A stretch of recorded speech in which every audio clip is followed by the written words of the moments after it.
Kind of wish I had the shelter up already. Definitely raining. Oh.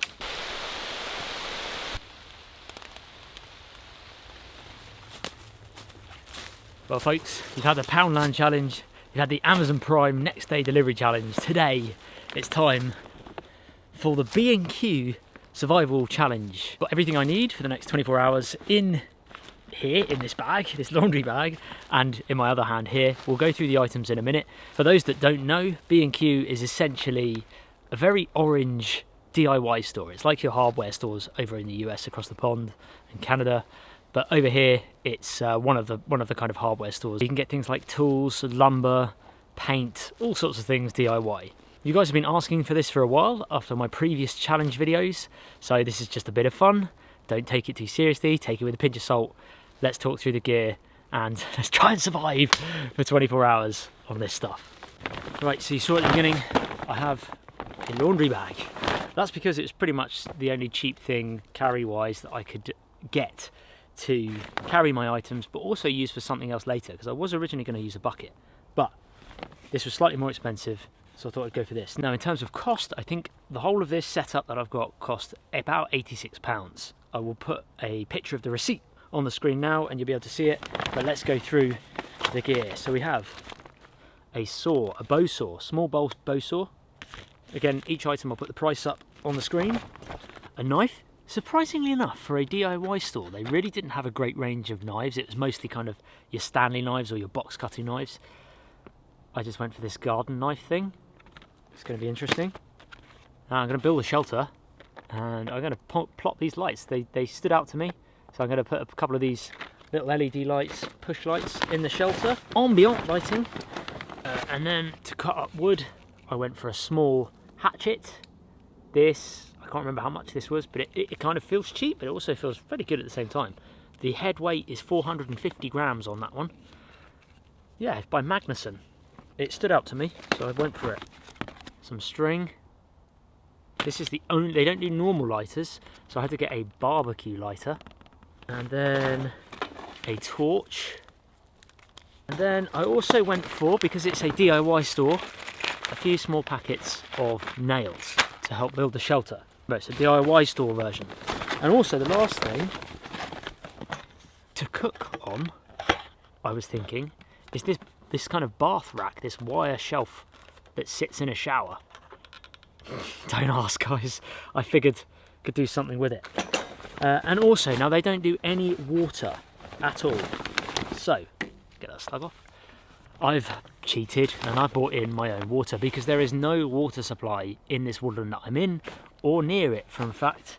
So I figure to make things a little bit more comfortable, we're going to go with some water. I haven't really got a plan on what I'm doing yet. I've just kind of bought the items and got a rough idea in my head. So this is going to be used. When I was doing the Poundland challenge, I slept on the forest floor, and although it's hot in the day,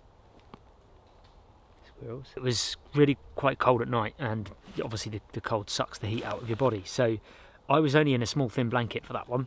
This time I'm going to build a better bed, and actually I think the bed's going to be the first thing I build, and then maybe build my shelter around it. Thank you for watching. I hope you enjoyed the episode. Let's crack on. There's my items in a flat lay, because everyone loves a flat lay these days. Let's try and make something with it. First things first, the saw. I'm going to keep all the packaging and take it away with me. I can get this out. There we go.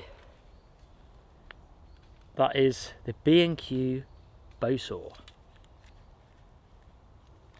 You can change the blade if you need to with this little wing nut here. And that's the teeth on it. Looks good, it's nice and sharp. It's only cheap, I think it was around about £10. The grip, it's quite a comfy grip. It's got like these finger grips, like a trigger here, and then it's almost pressure loaded with this spring. I guess it folds out like that. So when you change the blade, you just push this hand. It's a bit like the Boreal folding saw, but to loosen the tension of the blade, you pull that, and then that loosens it, and then I guess you can change the blade easily, and then that pulls the tension on it. Right, let's cut some wood.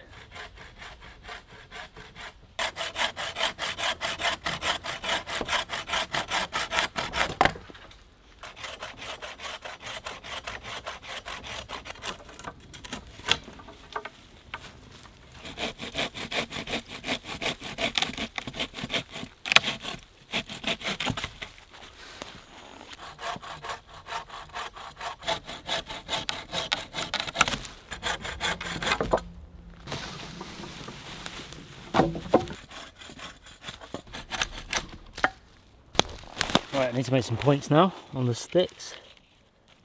See, that's a unique little sheath. A little. I see. It's an alright profile actually, looking at it. Sometimes these DIY store hatchets can sort of be way too fat on the actual bit, sort of up here. The cutting area, they just get too fat, which is great for like splitting kindling, but not too good for other things, and it makes them a bit cumbersome. But this one's not too bad profile, and 450 grams. That's not too bad. It's quite a slippery handle though. Feels a very cheap handle. I think that's where they've possibly cheaped out on, is the wood. And that's the eyelets for those that want to know what it's like, how it's secured. Looks a little bit bodged. I think it's got a wood wedge as well. Yeah, it's all going to be machined in by mass-produced factory-based stuff, but we will see.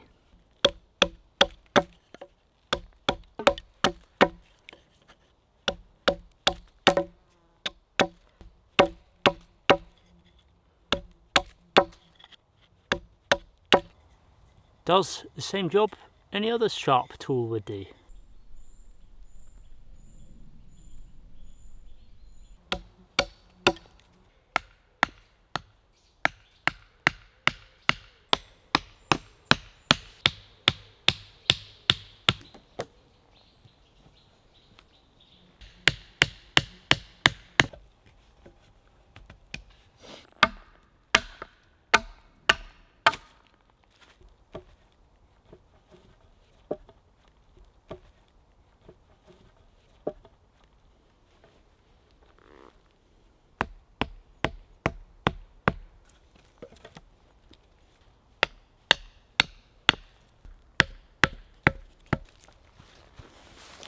So this is essentially the bed, and I've got an abundance of leaves around me, so it makes sense to collect a load of leaves, get them on here so I have a much more kind of spongy layer to sleep on. Helps keep my body a lot higher off the forest floor, which should hopefully keep me warmer tonight.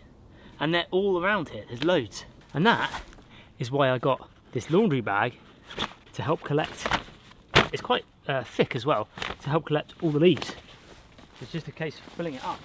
I mean, these leaves here, I can just chuck in that are nearby, because this is all going to be part of the shelf. But even if there's sticks like this, it doesn't matter on this first layer, because the back's not going to be on it. So all these leaves can just go in here.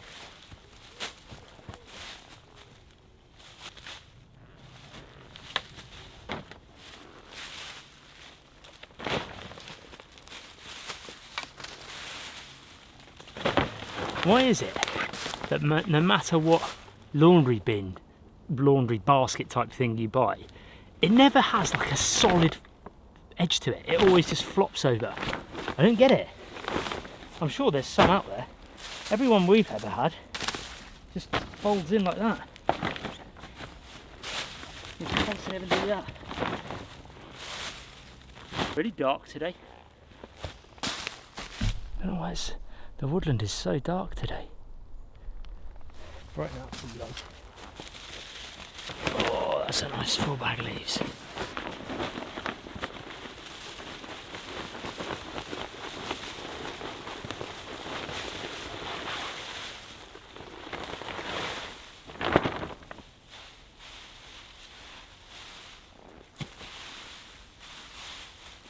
It's much better than sleeping on the floor. In fact, I probably need another bag of leaves on top of that. Right, that is the bed built. Spent more time on the bed this time than I did in the Poundland challenge. So now I need to work on the frame of a shelter. So I've got to go source some more wood. But then the next part should be easier after that. The hard part is right now, and it should get easier. Right, saw.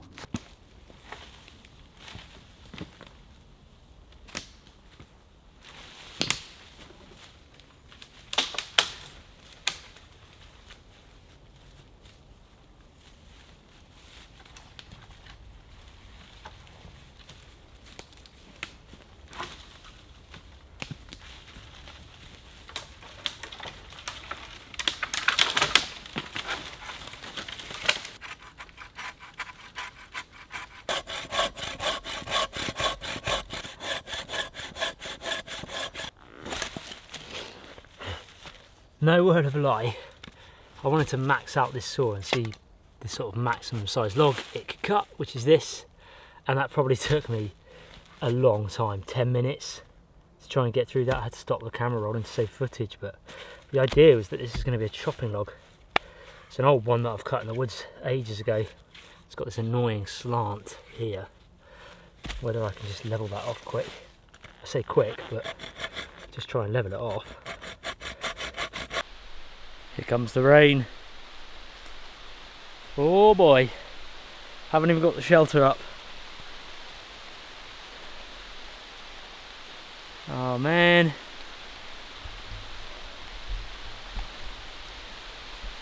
Of course it rains. It's Britain. Definitely raining.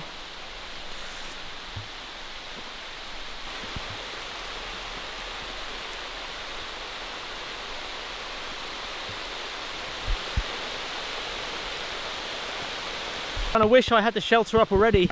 I knew there was rain in the forecast, but it's come a bit quicker than I thought. My fault. I didn't get out to the woods until a bit later in the day. But it's time to carry on.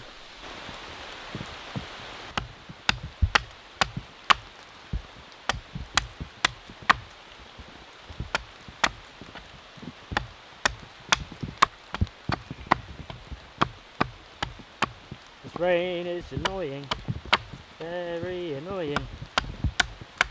Getting very wet, getting very wet. Doesn't help, this is so wobbly.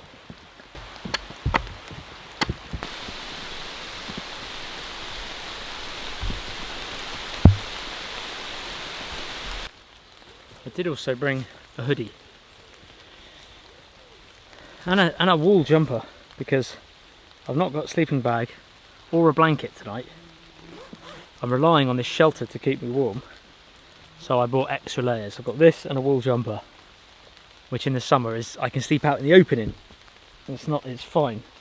And I've obviously got the t-shirt underneath. Right.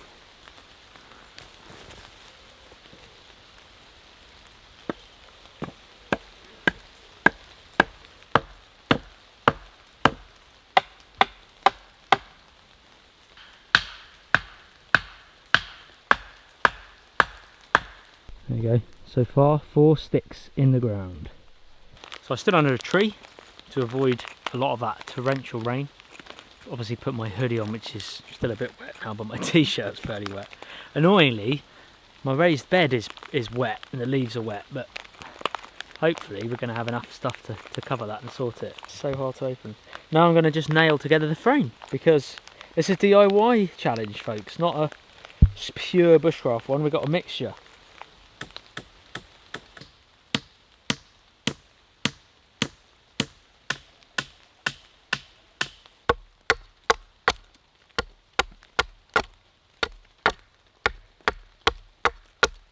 What I'm doing is flattening off the rounded section of this stick, because otherwise, even when I go to nail it onto the vertical sticks, let's say that there's a rounded bit there, it's just going to wobble. Whereas if it's flat against a rounded surface like that, it's got way less chance to wobble. If it was over there, it's going to wobble and move. So I'm just taking the ends off that are going to sit on the vertical posts and just making them flush, flat edge on them. It also means there's less material for the nail to go through, which means less chance of it splitting, because it does split green wood, especially on the ends like this.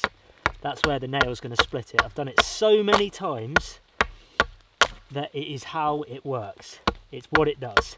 Nailing at the end of green sticks like this splits them.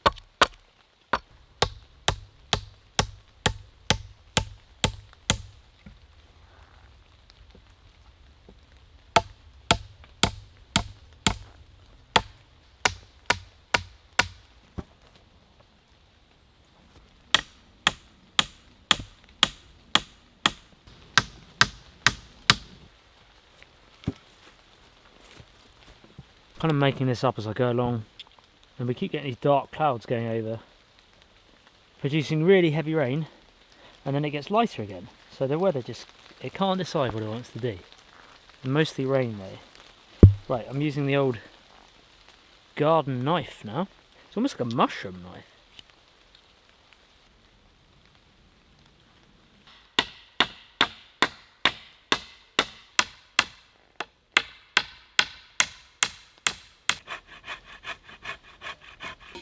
It's gone dark again. Frame's up. Now just doing the rafters. It's been one heck of a session in terms of trying to film in this rain and not get my camera totally ruined. I wasn't going to get the cordage originally, but I'm glad I did now, because it's really helping me to tie on these rafters. I don't have enough nails. I wouldn't have had enough nails to nail it all, so they've actually been quite good.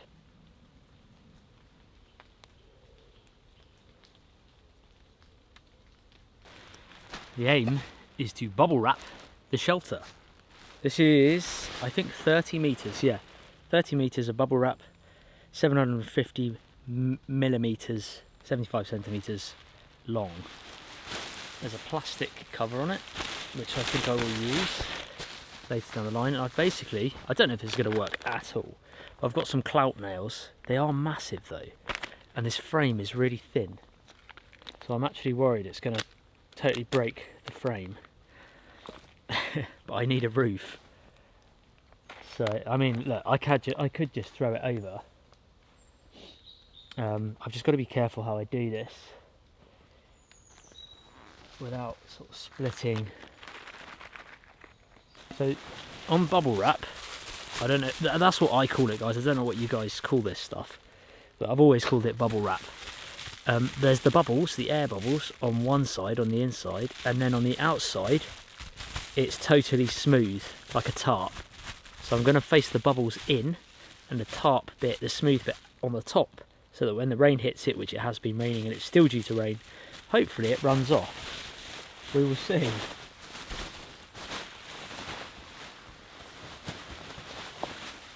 I just don't know. I might not whack the nails all the way in, to be fair.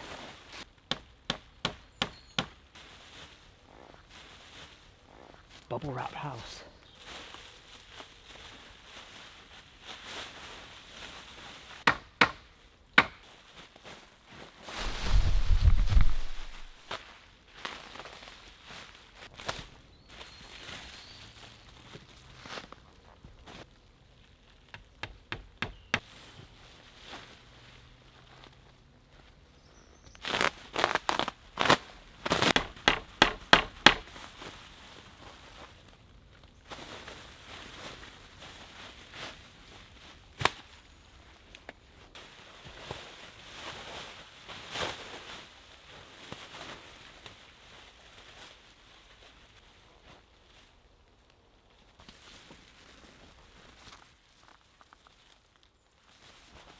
I'm hungry. I'm pretty hungry.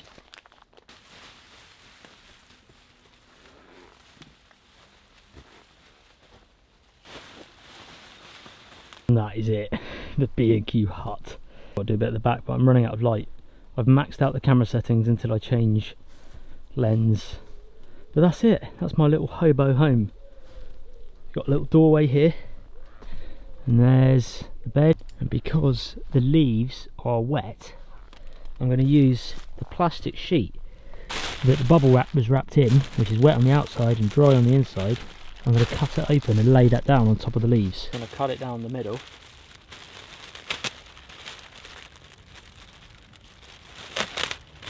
And that, certainly at the top, is going to keep me dry on the bed there.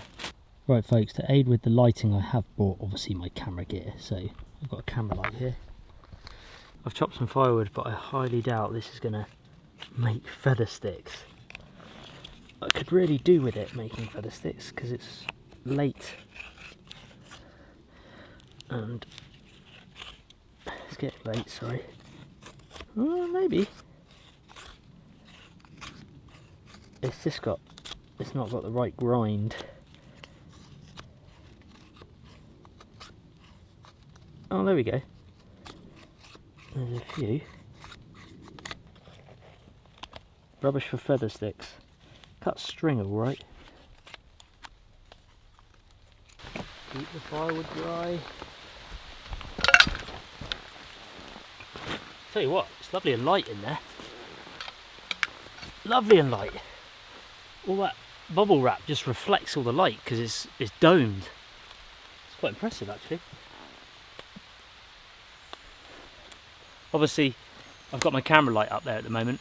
I should really try these LEDs. The weather's been relentless today. Right, 2 LEDs. I haven't had any food yet, and I don't know if I will tonight because I've spent too much time on the shelter.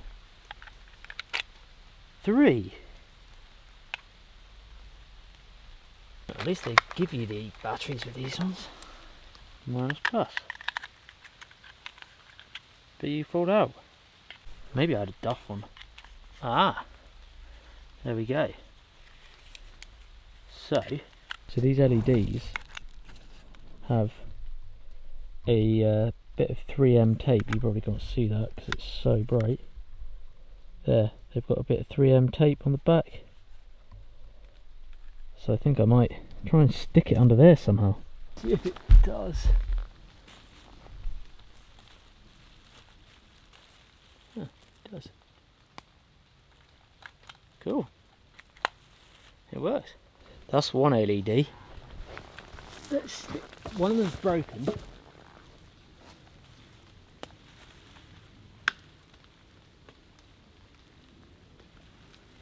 This one doesn't want to stick.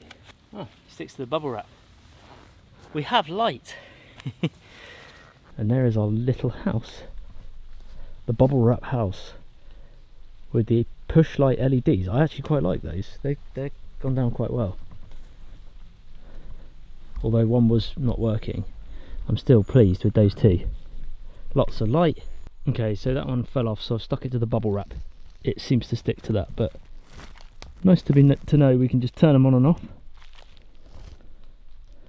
in the humble abode. Right, I should probably get fire on. Right, for fire, folks, I have this barbecue fire lighter, and you might not be seeing the light. Some feather sticks, which were really hard to make.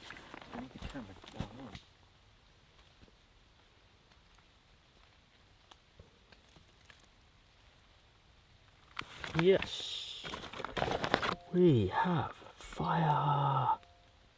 Whenever it's soaking wet, like it is today, I tried to split down big logs to get, or reasonably sized sticks, to get to the inner wood, which is much drier than throwing on a sort of a whole stick that's wet. It's worked for me. It takes a bit of time to process the wood down, and it can be quite repetitive, but it is worth it in the long run, especially when you're initially getting the fire going. But we've made it. The fire is going. That looks really cool. A little hobo hut.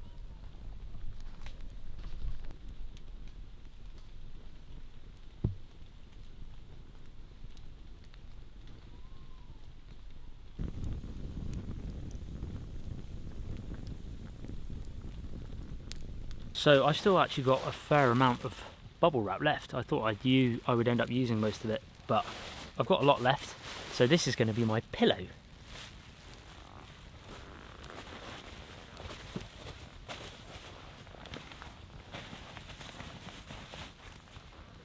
Oh, I tell you what, the heat from the fire is going into that shelter. It's being trapped by the top of the apex there, and it's just radiating around. It's like a super shelter, like Morskahanski's, but without the front bit coming down. Oh, it's toasty in here. So what I've done is I've turned the laundry basket here inside out because it was a little bit damp on the outside, but the inside is like this waterproof material. It's got a bit damp there, but it's mostly dry. And then this is dry. I've put the dry side up of the plastic bag that the bubble wrap was in, and then I have my bubble wrap pillow. which is going to be really crinkly and annoying, but hey presto, it's cozy, it's cozy, and it's raining.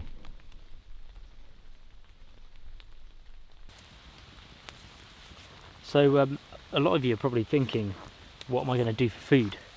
Well, in the previous one, with the Poundland one, I did get some, I think it was pasta that went rock hard. It was pretty awful, but I made it work. I used some dodgy water that tasted of like raspberries or something, strawberries, and yeah, I bought it in Poundland. That was part of the challenge. B&Q don't do food at all. It's a DIY store, so they don't do any food. Well, I didn't see any food in there anyway. I didn't see any food at all, which is kind of understandable. They're a DIY store. So yeah, I'm not going to eat tonight. I might do some forage. I'm okay at the moment. I am hungry, but I'm not like starving. So I might do a bit of foraging in the morning, see what I can find.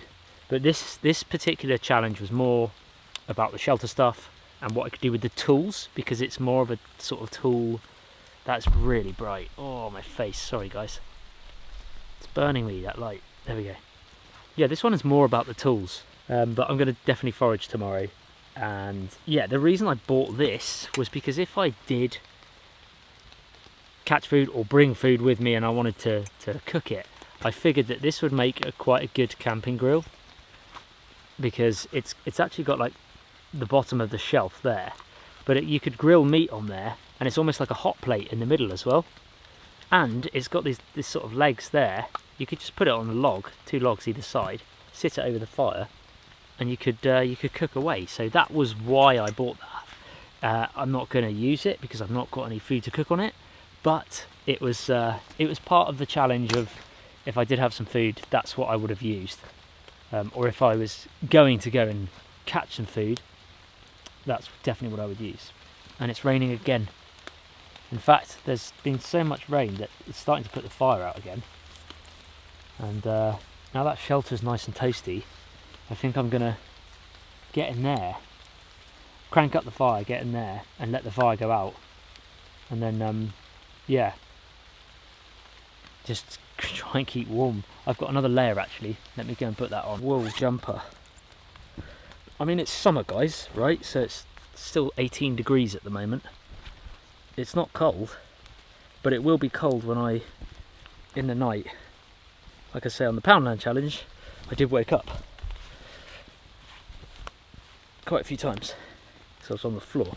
This time, I'm planning more layers, and I'm in a more comfortable shelter. Do you guys remember that Poundland shelter? I thought I bought a tarp, and it was actually a bike cover for a bicycle. But now, this is like, I'm hot now already, but I just know I want to keep my body temperature warm. Right, into the shelter. That is really quite comfortable. Whew. I'm impressed with that. Oh. Yeah, that is comfy. Oh, bubble wrap pillow. Yeah, I didn't build a cot like this in the Poundland one, and I kind of wish I did. This is so much more comfortable, and I have a roof over my head. I like this. I like the little LEDs. Although there's moths everywhere around them.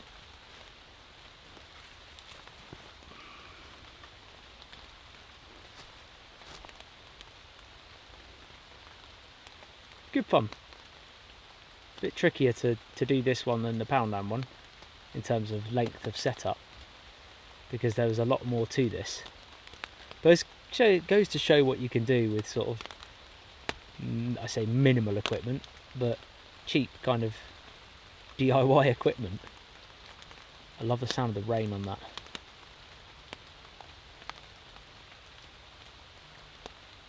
Right folks, I'm going to save some camera battery, get some sleep, hopefully, because I know I'll be up a few times, and I will catch you all in the morning.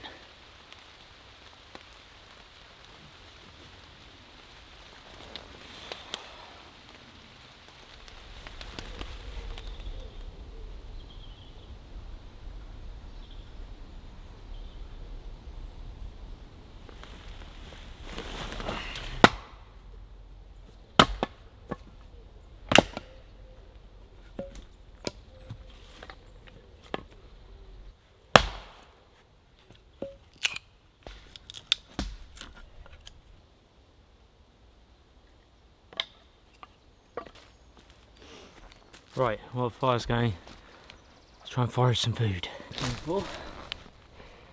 Hazelnuts. They're dropping from the trees at the moment. They're not ripe, but I've eaten them like this before, no problem. So ideally I want them like, oh here you go, like these ones.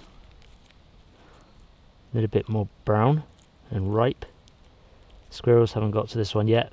Ideally, that's a sort of unripe one, but still edible. But ideally, want them a bit more brown like this. However, it's quite deceiving because when they're like this, and the squirrels have not eaten them, it usually means the nut hasn't sort of grown properly inside. And you get like ghost ones where there's just not any nuts in them at all. But we can only find out and try.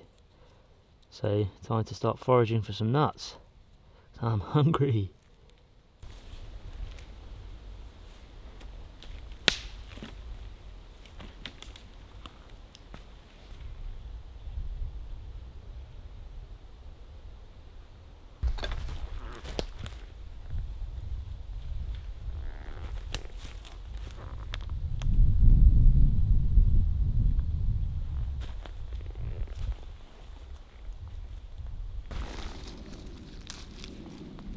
Chances are that 90% of these won't have a nut in because the squirrels have left them, and they've left them for a reason.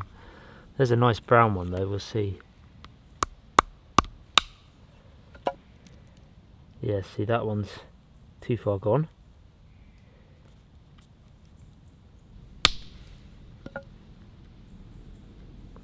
No.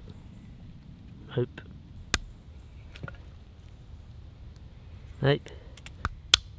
Oh, yes, there we go.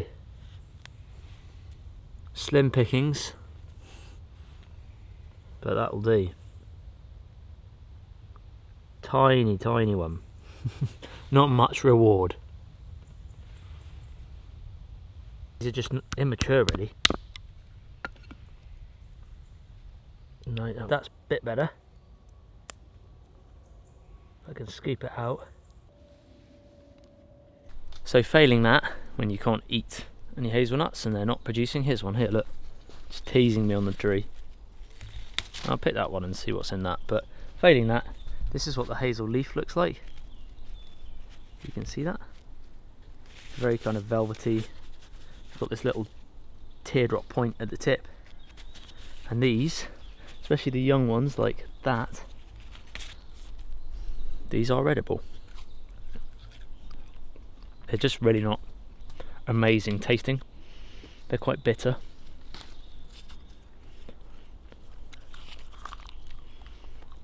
And I'm not starving to want to eat tons of these. Right, last nut from the tree. Oh yes, please be a good one. Oh, is it? It's our best one yet. There we go. That is more like it. So the one from the tree was better. There we go, look. That little white bit there is a very small but edible hazelnut. Bon appetit. That's nice though. Way better than the leaves. So I just need to look in the trees now. So this branch actually has more. There's one there, a couple there. So we'll try those. Given that this has produced a good nut already, this tree, I'm going to try and harvest what I can. Okay, let's try it. Not as brown as the last one.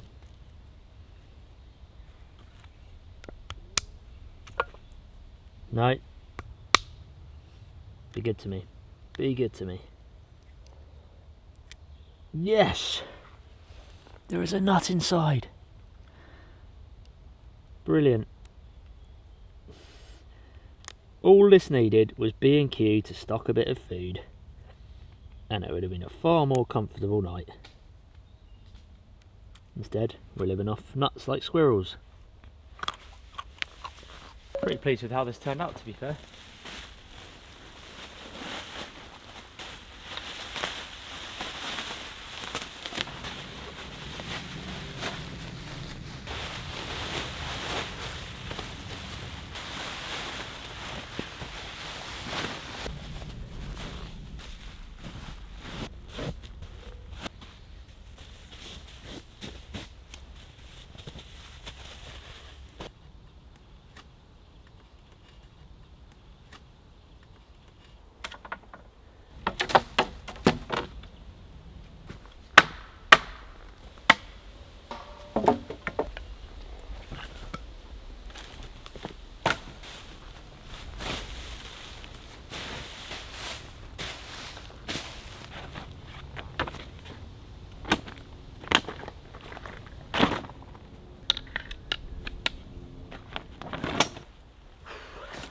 that's it. I'm packed up, everything's in my laundry bag, and that is the end of the B&Q or DIY store survival challenge. Look guys, take it with a pinch of salt. I know it's not proper real survival. It's a bit of fun, it's enjoyable, it's more what we can do with cheapish gear and try and be a little bit creative. And yeah, I hope you guys have enjoyed the episode. It's been good fun. I know one of the overbearing questions might be, why have you know, what are you going to do with all that plastic? It's so much waste. Well, this bubble wrap's not going to waste at all. I have a website, taoutdoors.com, where I sell my bushcraft gear, my backpacks and pouches, a lot of kind of foraging gear and leather staff, canvas. It's all, a lot of it's handmade in England, and obviously I post that out worldwide, so I need some filling, void filling, to keep all the products secure in the boxes. So this will all get used, and potentially it might end up with you guys, depending on if you ordered. And apologies if you find leaves and bits of debris in your boxes, but you'll probably know that it's come from the B&Q video. So yeah, nothing's wasted. I've cleared it all up. I've left no trace. It's been good fun. I've enjoyed it. It was a bit demanding at times with the rain, and yeah, I'm still quite damp. This is still pretty wet, but I took my wool layer off this morning. It's too hot. It's still summer, back end of summer. I hope you guys have enjoyed it. Throw in some suggestions below of what you would like to see, if there's anything similar, and if you enjoyed it, feel free to hit the subscribe button. And yeah, B&Q, maybe stock a bit of food at some point. That would be pretty cool for guys like me who want to come out and use some bits for camping. Thank you for watching, folks, and I'll catch you in the next episode.